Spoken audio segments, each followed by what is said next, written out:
Olá, é muito bom ter você aí do outro lado da tela, mais uma vez para estudar comigo a Palavra de Deus. Eu lhe cumprimento com a graça e a paz de Deus nosso Pai, de nosso Senhor e Salvador Jesus Cristo. E hoje vamos estudar o tema de número 148, que tem como título Comunhão Cristã. É um estudo com 11 perguntas e respostas, é um estudo pequeno.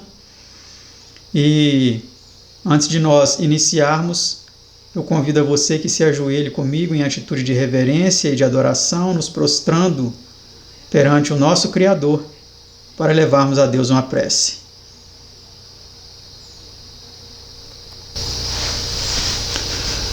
Pai Santo, Deus amado, Criador e mantenedor dos céus, da terra, do mar, das fontes das águas, de tudo que existe aqui nesse mundo, Senhor, em todo o universo infinito. Louvado, honrado, adorado, glorificado, enaltecido, seja o teu santo e eterno nome e o nome de seu amado Filho unigênito, teu Cordeiro imaculado, nosso Senhor e Salvador Jesus. Somos gratos por poder estudar mais uma vez a tua palavra e pedimos a iluminação de seu Espírito para compreendermos mais este tema, o tema da comunhão cristã, Senhor. Nos abençoe, nos guie e nos ensine. Através da sua palavra, te pedimos em nome de Jesus. Amém, Senhor. Amém.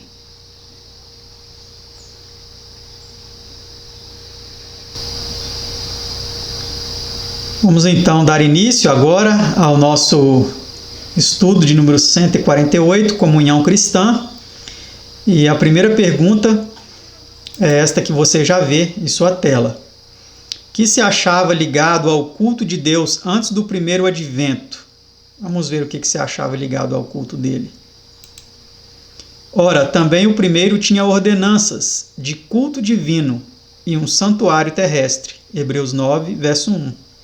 Paulo diz que essas ordenanças consistiam em manjares e bebidas e várias abluções, impostas até ao tempo da correção, e que eram a sombra dos bens futuros. Hebreus 9, 10 e 10, verso 1. Então, o primeiro culto, o culto realizado antes do primeiro advento de Cristo, o culto do Antigo Testamento, ele tinha um santuário terrestre e ele tinha alguns tipos de ofertas, de bebidas, de manjares, de animais, que apontavam para o sacrifício de Cristo. Pergunta 2. A quem apontavam as ofertas sacrificais? Que é o que acabamos de responder, né? Mas vamos ver nas Escrituras. E andai em amor, como também Cristo vos amou, e se entregou a si mesmo por nós, em oferta e sacrifício a Deus, em cheiro suave. Efésios 5, verso 2. Mediante as medidas da lei sacrificial, o penitente pecador manifestava sua fé no Redentor vindouro, que devia derramar seu sangue pelos pecados da humanidade. Essas ofertas sacrificais eram ordenanças que apontavam para a obra de Cristo, de que era um símbolo. Desde a crucifixão, as ordenanças da Igreja Cristã apontam para trás, destinando-se a mostrar fé na obra de Cristo já efetuada. Então, é para isso que aquelas ofertas apontavam, né? Para o sacrifício que Cristo faria e de fato fez em favor da nossa redenção. Pergunta 3. Que deseja o Senhor que conservemos em mente? Vamos ver o que o Senhor deseja que nós conservemos em mente. Pelo qual também sois salvos, se o retiverdes, tal como vô-lo tenho anunciado, que Cristo morreu por nossos pecados, segundo as Escrituras, e que foi sepultado e que ressuscitou o terceiro dia, segundo as Escrituras. 1 Coríntios 15, 2 a 4. Então o Senhor deseja que nós conservemos isso em mente, que o sacrifício de Cristo, ele foi para nos redimir do pecado, para nos resgatar do pecado. Não para que nós continuemos pecando, mas para nos libertar plenamente do pecado. Não somente para nos dar o perdão, mas também para nos dar força e poder para resistir às tentações. Próxima pergunta, pergunta 4. Que ordenança comemora o sepultamento e a ressurreição de Cristo? Vejamos a resposta. Sepultados com ele no batismo, nele também ressuscitastes pela fé no poder de Deus, que o ressuscitou dentre os mortos. Colossenses 12, 12. Então, o batismo é a cerimônia que comemora a ressurreição de Cristo. E também que demonstramos que estamos morrendo para o pecado e ressuscitando com Cristo para uma nova vida. Por isso que o batismo é em nome de Jesus, porque foi Jesus quem morreu. O Pai não morreu por nós e nem o Espírito Santo morreu por nós. Quem morreu por nós foi Jesus. E quando Paulo diz em Colossenses 12, 12 que nós somos sepultados com ele no batismo e nele também ressuscitamos, né, pela fé no poder de Deus que o ressuscitou dos mortos, nós estamos demonstrando que aceitamos a morte de Cristo para a remissão dos nossos pecados e que aceitamos também a morte de Cristo para nos dar força para vencer as tentações. É muito importante ter sempre isso em mente. Vamos para a próxima pergunta, pergunta 5. Para que fim foi instituída a Santa Ceia? O Senhor Jesus, na noite em que foi traído, tomou o pão e, tendo dado graças, o partiu e disse: Tomai e comei. Isto é o meu corpo, que é partido por vós. Fazei isto em memória de mim. 1 Coríntios 11, 23 e 24. Então, a Santa Ceia, a Ceia do Senhor, ela foi instituída para que nós demonstremos que estamos internalizando a Cristo, que estamos permitindo que Cristo habite em nós, por meio de seu Espírito, pela fé, para que toda vez que nós participamos, nós estamos rememorando, estamos relembrando o seu sacrifício por nós e que nós aceitamos a sua carne e o seu sangue como meios de nos oferecerem, de nos proporcionarem a salvação. Vamos agora ver qual é a próxima pergunta, a pergunta 6. Que é simbolizado pelo vinho? Semelhantemente também, depois de cear, tomou o cálice, dizendo: Este cálice é o Novo Testamento no meu sangue. Fazei isto todas as vezes que beberdes em memória de mim. 1 Coríntios 11, verso 25. Então, o sangue, ele é representado na ceia pelo puro suco da uva, não fermentado, porque o fermento é símbolo do pecado. Então, quando nós tomamos o suco da vide, não é à toa que ele é um suco semelhante à cor do nosso sangue. Nós estamos, com esta atitude, aceitando o sangue de Cristo para nos purificar. Não que esses elementos eles tenham um poder sobrenatural que vá nos lavar de alguma forma, nada disso. Isso é apenas um simbolismo do qual nós participamos fisicamente para espiritualmente demonstrar que estamos aceitando o sacrifício de Cristo. Que o sangue que ele derramou por nós na cruz do Calvário não foi em vão.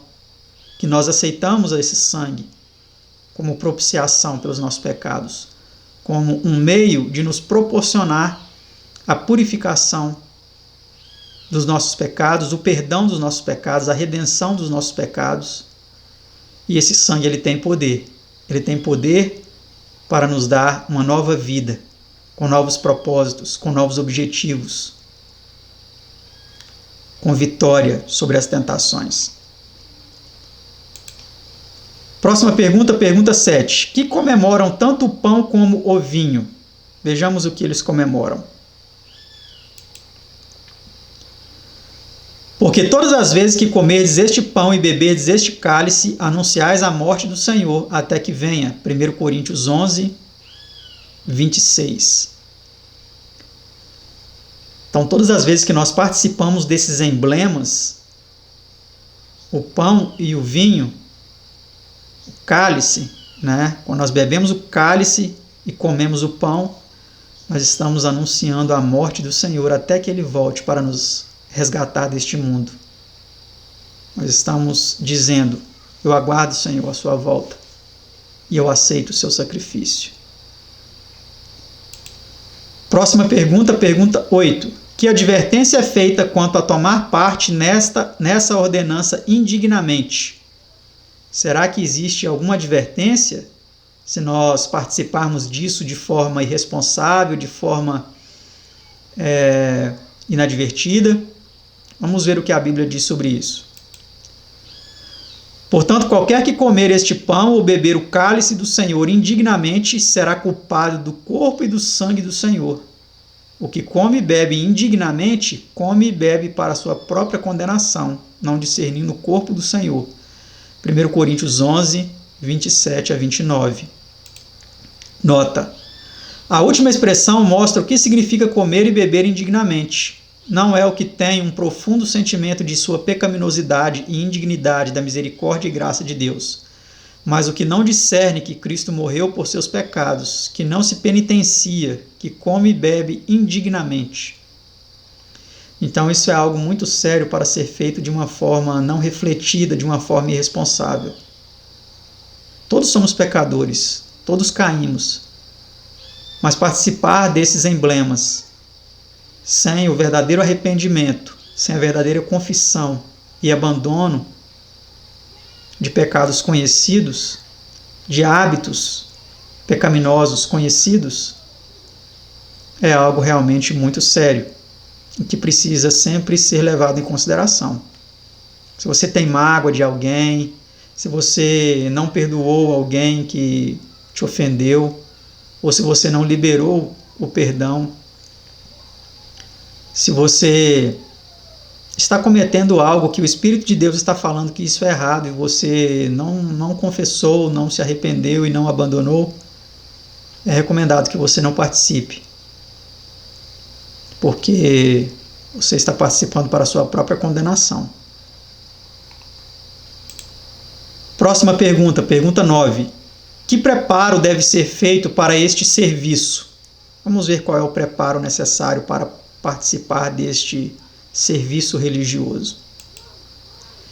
Examine-se, pois, o homem a si mesmo, e assim coma deste pão e beba deste cálice. 1 Coríntios 11, 28.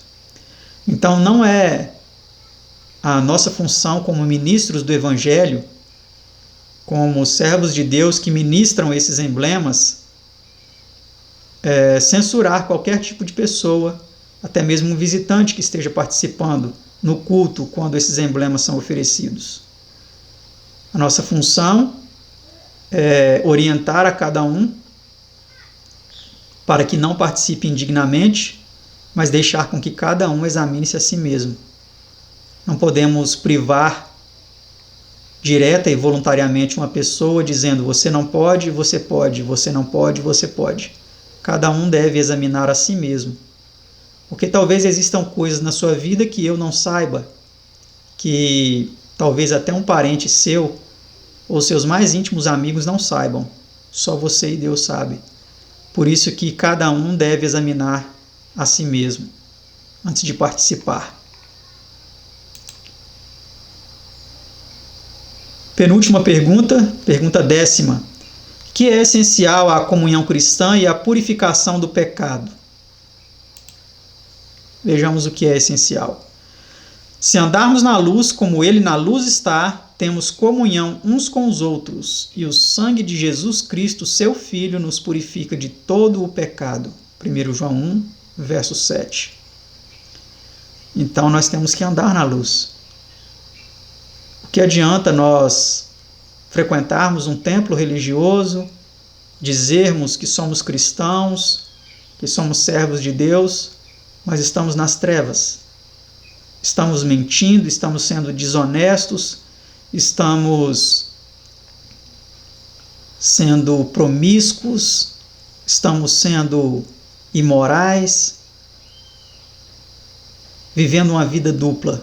Na igreja é uma coisa, no trabalho, em casa é outra. Precisamos andar na luz.